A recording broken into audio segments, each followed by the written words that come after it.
안녕하십니까. 서울시 여성정책 담당관 윤희천입니다. 지금까지 한국여성노동자회 임윤옥 자문위원님과 한양사이버대학교 이지은 교수님이 코로나19로 인한 여성 고용시장의 어려움, 그리고 포스트 코로나 시대 미래사회화 전망과 여성 일자리에 대한 주제로 발표를 해주셨는데요.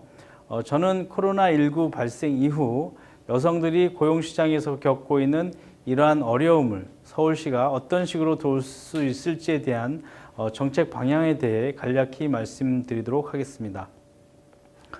먼저 올해 초 설정한 서울시 여성 일자리 정책 추진 목표와 현황을 간략히 말씀드리고 단기와 장기로 나누어서 포스트 코로나 시대를 위해 서울시에서 준비하고 있는 것들을 보여드리도록 합니다. 2020년 여성 일자리 창출 목표는 직간접적으로 6만 9천여 개에 이르고요. 4월 말 기준으로 여성 일자리 3만 9,212개를 창출해서 목표 대비 약 57%를 달성하였습니다. 이러한 일자리 창출은 어떠한 방식으로 이루어지고 있는지 간략히 살펴보도록 하겠습니다. 우선 서울시 여성인력개발기관 24개소를 통해서 간접 일자리를 지원하고 있는데요. 여성인력개발기관의 총괄 평가 조정 기능을 맡고 있는 여성능력개발원이 1개소, 권역별 특화 방식으로 직업훈련 교육을 통해서 여성의 직업 능력 개발을 지원하고 있는 여성발전센터가 5개소, 그리고 여성인력개발센터가 18개소가 있습니다. 서울시에서 발굴하는 직접 일자리는 여성안심기가 스카우트, 어린이집 보육교사 등을 포함해서 사회서비스 공공일자리 17개 직종, 서울시 안심보안관, 여성 일자리 메이커 등을 통한 여성 뉴딜 일자리 9개 직종입니다. 창업 분야도 살펴보도록 하겠습니다. 서울시 여성인력개발기관 등과 연계해서 여성창업플라자 15실, 여성창업보육센터 74실, 가장 최근에 개관한 여성공예센터 더 아리움까지 여성창업센터도 설치해서 운영하고 있습니다.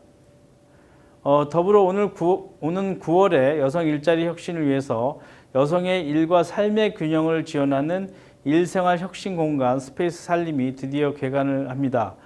동작구 대방동에 위치하고 있는데요. 지하 2층, 지상 7층 규모로 연면적으로 따지면 광화문 광장과 비슷한 규모로 들어서게 됩니다. 현재 공영률은 5월 기준으로 해서 약 81%로 준공을 눈앞에 두고 있습니다. 워크, 케어, 인조이, 스페이스 살림의 주요 공간을 방금 말씀드린 이 세 가지로 압축할 수 있습니다. 국내 여성 창업 지원 공간 가운데 가장 규모가 큰 여성 창업 공간, 자녀 돌봄과 다양한 가족의 소통을 지원하기 위한 마을 서재, 공유 부엌 등으로 꾸며질 성평등 돌봄 공간, 그리고 다양한 편의시설과 서비스를 제공할 열린 공유 공간까지 스페이스 살림은 여성 창업자들이 꿈을 실현할 수 있도록 다양한 인프라와 프로그램을 제공할 계획입니다. 그리고 현재 개관을 앞두고 스페이스 살림에 입주하실 기업을 모집을 하고 있는데요. 3차에 걸쳐서 저희가 모집을 할 계획입니다. 5월 18일 날 이미 공고가 나갔고 성장형 여성기업을 저희가 모시고 있고요. 2차 공모는 일생활 혁신기업과 매장형 기업을 저희가 모실 예정입니다. 6월 22일 공모 예정이고요. 8월 3일부터는 커뮤니티형 기업을 공모할 계획이니 많은 관심과 신청을 부탁드리겠습니다. 다음은 앞서 발표자분들께서도 분석해 주셨지만 코로나19 이후의 고용지표에 대해서 간략하게 짚어보도록 하겠습니다.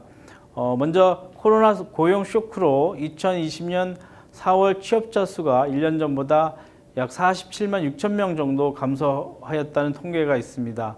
이는 IMF 외환위기 끝자락인 1999년 2월 이후 대비 최대 폭의 감소인데요. 고용률은 59.4%에서 1.4%포인트 하락했고 이는 2010년 4월 이후 동월 기준 가장 낮은 수치입니다. 그 다음 실업급여의 일종인 구직급여 신규 신청자 수를 보시면 전월 동월 대비해서 약 33% 증가했음을 알 수 있는데요. 고용보험 취업자 수는 전월 동월 대비 12만 1천 명 감소하였고 고용보험 가입자가 10만 명 이상 줄어든 것은 1995년 고용보험 제도 도입 이래 처음이라고 합니다. 특히 코로나19 여파로 여성 고용률이 현저하게 하락하였는데요. 코로나19 발생 직전 여성 고용률이 58.4%였는데 2020년 4월 기준으로 49.9%까지 떨어졌습니다. 이러한 여러 지표들을 통해서 코로나19가 얼마나 고용시장에 특히 여성들에게 악영향을 끼쳤는지 잘 알 수 있습니다. 이러한 그 고용시장의 악영향은 언론 보도 헤드라인을 통해서도 살펴볼 수 있겠는데요. 코로나19의 고용 쇼크가 얼마나 심각하게 발생했는지 보여주는 제목들이 대부분입니다. 코로나19와 여성 노동자 조용한 학살, 코로나 시대 불안한 여성 일자리 등 다양한 제목들이 있는데요. 모두가 여성 일자리의 심각성을 보여주는 제목들이라고 할 수 있겠습니다. 서울시에서는 이러한 모든 사항의 심각성을 인지하고 급변하는 시대에 대비해서 단기와 장기로 나누어 여성 일자리 정책을 추진하고자 합니다. 우선 긴급하게 하반기부터 시행할 희망 공공 일자리부터 설명을 드리도록 하겠습니다. 공공 일자리는 앞서 말씀드린 바와 같이 이미 시행하고 있지만 최근의 추세를 반영한 희망 공공 일자리를 확대 시행하고자 합니다. 여성 노동자 중에서도 비정규직 종사자분들이 최근에 가장 큰 타격을 입었습니다. 이에 생활방역, 아동급식, 돌봄, 안전 등 4개 분야 총 9개 사업으로 약 2천여 명의 여성 공공 일자리를 발굴할 계획입니다. 각 분야별 세부 추진 기획을 간략히 살펴보도록 하겠습니다. 생활방역 분야입니다. 정부가 5월 6일부터 생활 속 거리 두기로 전환을 함에 따라서 생활방역은 매우 중요한 요소가 되었는데요. 저희들은 어린이집 보육 환경을 개선하고 코로나19 감염 예방을 위한 소독 업무 지원을 위해서 675명을 채용하여 파견할 예정입니다. 또한 우리 동네 키움센터, 지역아동센터 등에도 방역 업무를 수행할 인력을 선발할 계획이고요. 그 외 가족 아동복지시설에도 생활방역의 지속적인 추진을 위해서 생활방역사를 선발할 계획입니다. 아동급식 분야입니다. 또한 코로나19에 더 증가할 우려가 있는 결식 우려 아동을 위해서 양질의 급식 지원을 위한 일자리도 마련할 계획입니다. 현재 아동급식 카드인 꿈나무 카드를 저희가 배포하고 있는데요. 이 대부분이 78%가 편의점에서 사용을 하게 되어 있습니다. 따라서 일반 음식점으로 가맹점을 확대할 필요가 있는데 이것을 안내하고 홍보할 요원 약 250여 명을 선발해서 배치할 예정입니다. 코로나19 등 재난 발생 시에 도시락 배달 수요가 굉장히 증가하고 있는데요. 배달 인원도 부족합니다. 따라서 저희는 배달 요원을 20여 명 선발해서 21개 자치구 9개 도시락 배달 공급 기관에 배치할 계획입니다. 돌봄 분야입니다. 돌봄 분야는 유치원, 초등학생, 저학년의 개학이 그동안 오랫동안 연기가 됐었는데요. 앞으로는 이 어린이들을 위한 안전한 등하원을 위한 서비스가 요구되고 있습니다. 따라서 저학년 중심으로 돌봄 아동을 위해서 저희가 안심 등하원 동행 인력 180명을 선발할 계획입니다. 또한 생태치나 보육 확대를 위한 인력도 50여 명 운영할 계획입니다. 마지막으로 여성이 안전한 서울 조성을 위해서 다양한 사업을 추진하고 있는데요. 이를 지원할 여성 인력도 많이 선발을 할 계획입니다. 여성 안심 시설물을 관리할 요원 25명을 선발할 계획입니다. 이러한 단기적 대책들이 장기적으로도 확대 지속될 수 있도록 여성 일자리 마스터 플랜 또한 앞으로 수립할 계획입니다. 우선 발등에 떨어진 급한 불부터 끄고자 합니다만 장기적인 대책이 더욱 중요하다고 할 수 있습니다. 매우 어려운 과제지만 여성 고용 안정을 위해서는 논의를 지속적으로 이어가야 할 필요가 있고요. 오늘 랜선 포럼에서도 그러한 다양한 의견들이 나올 것으로 기대하고 있습니다. 저희는 여성 고용 안정 실무 TF를 지난 4월에 구성해서 1차 회의를 개최한 바 있습니다.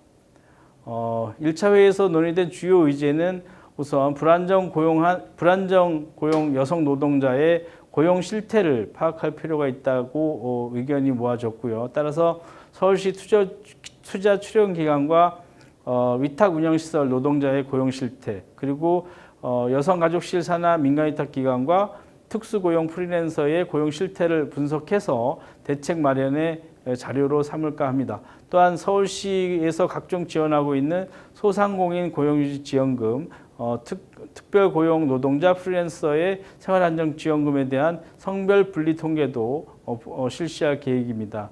앞으로는 여성고용 안정협약을 투자출연기관 그리고 민간위탁 등과 협의해서 MOU를 체결할 계획도 가지고 있습니다. 코로나19가 가져온 주요 변화를 집약하는 단어들이 있습니다. 바로 언택트, 디지털, 플랫폼 등이라고 하는데요. 감염 확산을 막기 위해서 재택근무 등의 유형 근무제 이용률이 높아지고 온라인 등 미디어 플랫폼을 통한 비대면 소비 문화가 더욱 강화될 예정입니다. 코로나19가 가져온 이러한 새로운 생활 방식은 대면 서비스업에 큰 파장을 일으켰는데요. 이러한 모든 변화들이 4차 산업혁명과 맞물려서 새로운 직종 발굴에 대한 수요와 욕구가 점차 커지고 있다고 생각됩니다. 그래서 서울시와 여성능력개발원은 금년 2월부터 미래 여성 유망 직종 20개를 선정을 했습니다. 이 중에서 비대면으로 유연 근무가 가능하고 디지털 플랫폼 시대에 적합한 직종을 발굴하고 3040 고용 중단 여성을 위한 직업 교육 훈련을 확대를 하고 있습니다. 특히 여성 미래 일자리 프로그램을 통해서 빅데이터 시대에 꼭 필요한 빅데이터 마케팅 분석사, 비대면 소비 확대에 발맞춰서 SNS상에서 상품을 홍보하고 판매하는 V커머스 크리에이터 등을 양성하기 위한 교육과정 등을 집중적으로 개설하고 운영하고 있습니다. 특히 여성발전센터에서는 올해 하반기부터 본격적으로 권역별 특화 사업을 실시할 계획입니다. 동부발전센터의 경우에는 사회적 경제 분야, 서부는 생태 환경, 남부는 ICT, 북부는 사회복지 보건의료, 중부는 영상 문화 분야에 특화된 프로그램을 집중적으로 운영을 할 계획입니다. 포스트 코로나 시대에 모두가 지속 가능한 기준과 규범을 고민하는 이때에 새로운 시대의 흔들림이 없도록 기존과는 다른 방식의 접근으로 여성 일자리를 고민할 시기라고 생각됩니다. 포럼에서 논의할 다양한 견해들을 지금까지 말씀드린 서울시 정책 방향에 잘 녹여서 더욱 좋은 양질의 안전하고 탄탄한 여성 일자리를 만들어내도록 최선을 다하겠습니다. 감사합니다.